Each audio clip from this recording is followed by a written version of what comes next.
You're listening to The Money Hour with your host, Tina Mitchell, on Alternative Talk, AM 1150. Now, back to the show with local mortgage and finance expert, Tina Mitchell. Welcome back to The Money Hour with your host and mortgage expert, Tina Mitchell, right here on 1150 AM KKNW, the Saturday, March 31st show. I am here to help you build a strong financial blueprint, 1 week and one show at a time. If you're hearing my show at a different time or day, you are listening to a rebroadcast, but you can call the show at 1-855-400-1150. Again, that's 1-855-400-1150 or online at themoneyhour.com. In studio right now, Rosemary West with Avenue Properties. Real estate continues to have a lack of inventory, and it's definitely a true seller's market.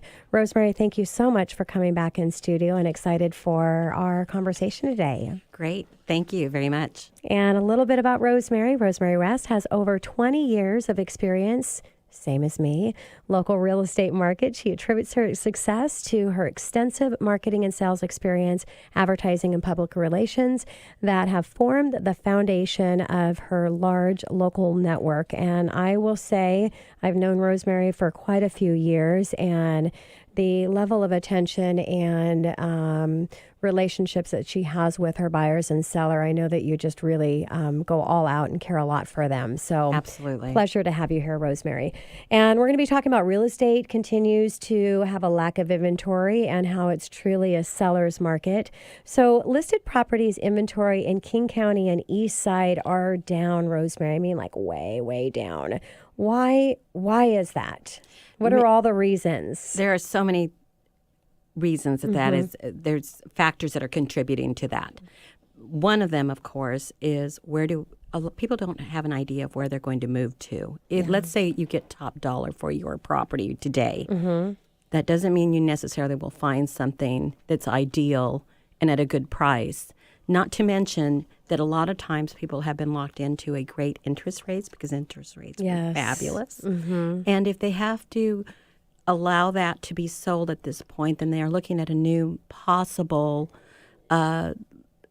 mortgage program, and the rate might be higher at this point. So the factors of moving forward don't look like it might be a better idea in some cases for people to move if they do not have to. Yes, makes total sense. And as the interest rates continue to go up, because most likely they will, it's so funny because I kind of make a joke now that rates are going up.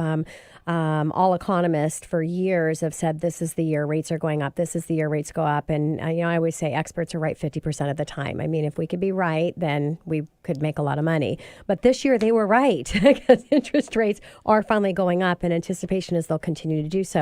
I also read an article a couple weeks ago that was talking about another reason is sellers are actually, they're keeping their home. So they're, instead of selling that home, they're keeping that as an investment property and purchasing another home. So that property is not coming back on the market like it might in a normal market because they have so much equity in there and rents are so high. I mean, why sell if you don't have to take that equity out? In some situations, they can actually still pull a home equity line of credit out and still have for down payment and still be able to have that mortgage payment covered by rent. So really interesting dynamics of what we have going on here and the compound effect of this and what it's doing to our real estate prices. So Rosemary, why are there so many buyers in the market? The interesting thing about the buyers coming into our market, there's a lot of new buyers as well, but we also have a lot of local buyers that maybe sold their properties and they're looking for maybe a move up. Yes. For example, I have probably a dozen waterfront clients right now that I'm looking for properties. If it's just the ideal property, we only have 7 properties on the market of all of West Bellevue to kind of give you an idea. Crazy. And so there's not a lot of options in that respect. Another thing that is happening, and this is very real, the people that have waterfront now are absorbing the next door neighbor's home privately.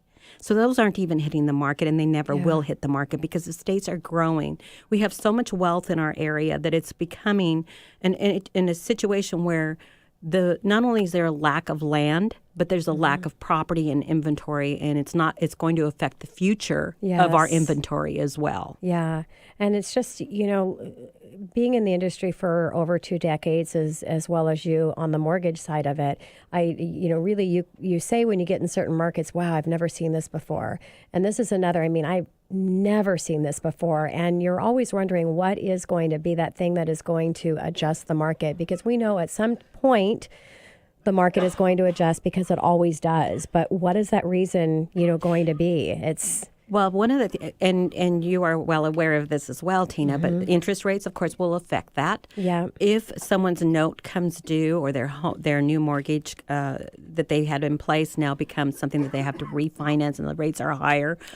Taxes is another issue. Yes. Our tax rate has enormously increased. I mean, we're looking at 33% on the east side in some neighborhoods. That's enormous. Yes. And if you're on a fixed rate income, or if you are in a situation where you don't have your children in school at this point, and you're not so worried about what school district you're in, and you're willing to, and maybe you are retired and you don't need to worry about commuting, or you can work from home.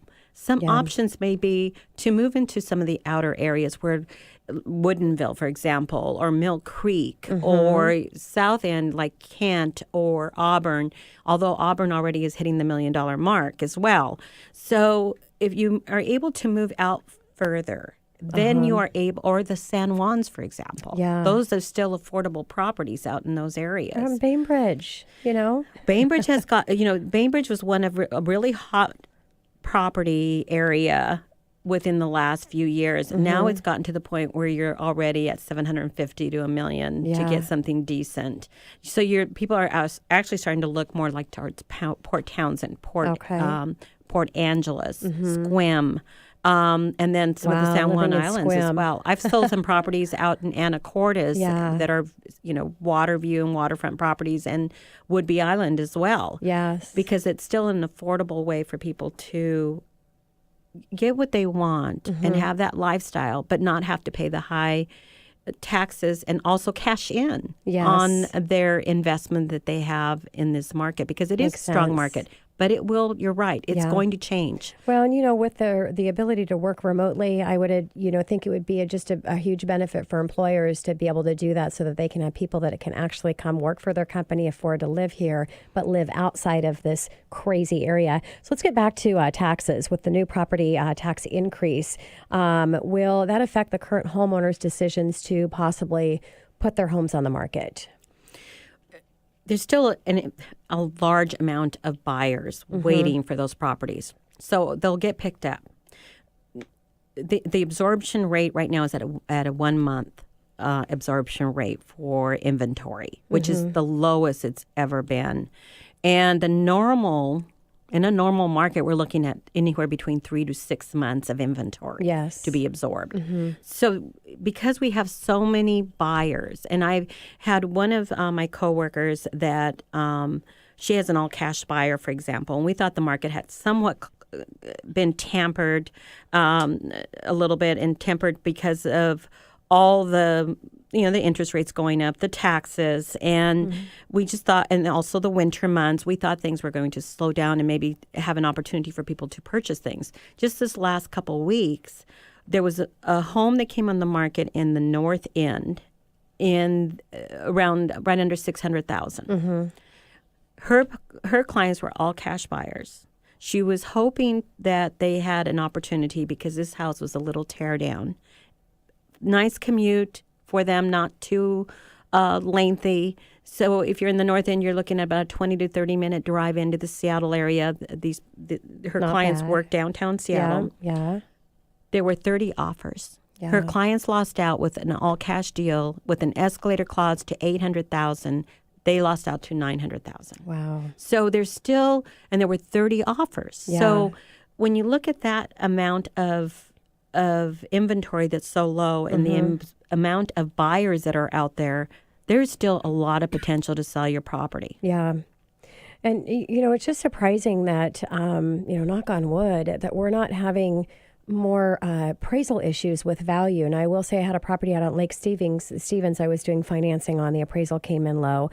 Just had another one, and I don't do a lot of business in Lake Stevens, but for some reason I've had two purchase contracts that have came over in Lake Stevens, and another one came over. The appraisal hasn't came back, but I've called to make the listing, called the listing agent to show the strength of financing, and she said, I should let you know, I've already talked with Heidi, my agent, that it's definitely not going to appraised because there are no comps. So really educating the buyer, knowing up front that it's not going to, and are they willing to waive the 22 addendum, whatever the addendum is for the appraisal. So why aren't we having that more appraisal issues coming in? Well, one of the interesting things is the type of buyer that we're having in our area, and I think a lot of it has to do with all the tech jobs and the biotech jobs. And Oracle, for example, just opened up and they're hiring a tremendous amount of people. You still have a lot of people that can afford to pay cash. Maybe they sold their house in the Bay Area, or they sold their house in Boston or LA. So when you're looking at those dynamics, they're not even looking at possibly a loan. Yeah. So if it doesn't appraise, it's not as big of an issue for them. Of course. They're willing to remove, as you said, that contingency. Well, I've got clients who are moving, paying $50,000, $70,000 over what the appraised value would come in at. I mean, they're putting that right in there. But I'm not having appraisal challenges with value for the most part, which is surprising. Well, you're hard to find anything under $700,000 in all of Seattle. Yeah. Unless you go to the $1 million mark, you're going to end up in a lot of multiple offer situation. Sure. And in the east side, it's at $2 million. To kind of give you an idea. So the comps, you're right. There's not, in some neighborhoods, there's not any comps. But when there is those comps, when people are paying cash for the properties, kind of sets a new precedent. Yes. Yeah. It does, and it makes it really challenging for people to compete against those cash offers. So, Rosemary, is there a fear of the competitive conditions of the market with homeowners? A lot of people don't want to get into the bidding war. Yeah, yes. But if they really want a home, it's the only option they have. Yeah. And there's a fear of overpaying right now. Yep. There's a fear of the interest rates going up. There's a fear of their portfolios, their investment portfolios, with the stock market as volatile as it is. There's several dynamics, and the taxes, of course, are a big issue right now. Yes. And so there's quite a few clients that right now it's probably the best time for them to sell. Maybe they don't want to, but I would definitely recommend that this is the time to do so. Yeah. Well, thank goodness on the tax reform that we still have interest credit, because it was looking possibility it would be grandfathered in and taken away in a big way for new loans being taken out, which could have been, devastating. So, new construction, home construction conditions within the market. What's that look like, Rosemary? Oh, my.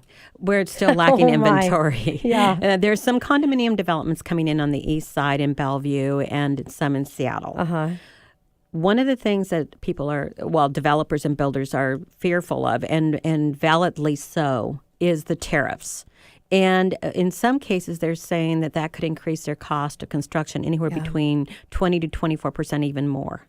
So the end product is going to be even more in price point. Yes, yes. So that is definitely affecting our market currently. There are, of course, as we've spoken before, the waterways, the traffic. There's a lack of inventory as far as lots even to build to build on, or buildable lots to build on. So that is very real. So even to find a tear down and build, we have a few builders that are taking that risk and doing the spec homes, but not all of the builders are in that market. Yeah. So yes, we're still seeing a lack of inventory in new construction as well. And, sometimes when there was, again, we've never seen this lack of inventory to this extreme, but in other markets where there's been a little bit of lack of inventory, or more buyers than there are a seller's market versus a buyer's market, kind of going with your first-time home buyers to talk about the opportunity to find that home that needs a little bit of love and do rehab. And even that strategy is not working and helping, because the investors are just coming in and swooping up all of those, or the flippers, mainly the flippers, especially in this market. So what are you doing with your first, and I know you work with a lot of high-end buyers, but also work with first-time home buyers. What advice and coaching are you helping them to get through this environment? First of all, I'd have them come and speak to Tina. Yes, of course. Trying to figure out what exactly they are able to allow in their budget, and in that investment. And then from there, let's figure out how far are they willing to commute, and what can they really afford, and what is their wish list, and let's try to fulfill that wish list 70% of it, not 100% of it, because we can't. That wish list is not going to be fulfilled at 100%. Yes. Very rarely do you see that happen. So we try to figure out what exactly is the most important thing to them. Is it the commute? Is it the schools? Is it area and convenience to the amenities that they can enjoy? Restaurants, entertainment. Do they enjoy the symphony? Do they enjoy the ballet? Are those things that are of interest to them? Sporting events. And if commuting is an issue, then we have to consider, if a house is not in your budget, is a condominium living or a townhome living. Yeah. Although there's not a whole lot of townhomes out there available right now. Not a lot of anything. Well, I think we might have to, maybe our solution is house sharing. Whole nother show. Rosemary, thank you so much for coming in. I really appreciate it and look forward to having you back again soon. Thank you so much. I really do enjoy this. Thanks. Thank you. Coming up next in the Money Hour, the benefit of working with a real estate team, Lisa Salvage and Jennifer Kirk, right here at 11:50 a.m. KKNW after this short break.